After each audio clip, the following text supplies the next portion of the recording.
আসসালামু আলাইকুম রহমতুল্লাহ। সম্মানিত প্রিয় বন্ধুরা, আমাদের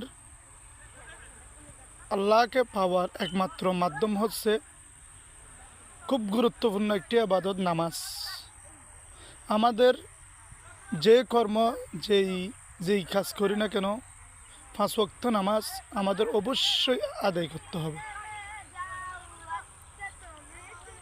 আর একটা প্রশ্ন থেকে যায়, না নামাজ পড়ে লাভ কি? নামাজ পড়লেও যারা নামাজ পড়ে তারাও তো খারাপ কাজে লিপ্ত, অন্যায় কাজে লিপ্ত, তাহলে নামাজ পড়ে লাভটা কি?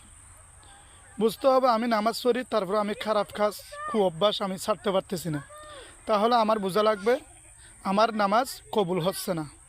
যার নামাজ কবুল হয় সে কখনো খারাপ কাজে লিপ্ত হতে পারে না, খারাপ কাজ করতে পারে না, অন্যায় কাজ করতে পারে না, মানুষের সাথে অমানবিক নির্যাতন, মানুষের ধন সম্পদ কখনো লুণ্ঠন করতে পারে না। এটাই বুঝতে হবে। আমাদের এমন নামাজ আদায় করতে হবে যে নামাজ আল্লাহ পর্যন্ত পৌঁছে। আল্লাহ পাক কোরআনে বলছে, বিসমিল্লাহির রহমানির রহিম, ইন্নাস সালাতা তানহা আনিল ফাহশাই ওয়াল মুনকার। যে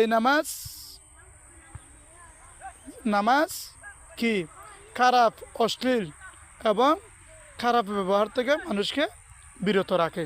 তার মানে বোঝা যায় না, যে নামাজ আমাকে বিরত রাখবে না সে নামাজ আল্লাহর কাছে কবুল হচ্ছে না। আমাদের নামাজ সেভাবে আদায় করতে হবে।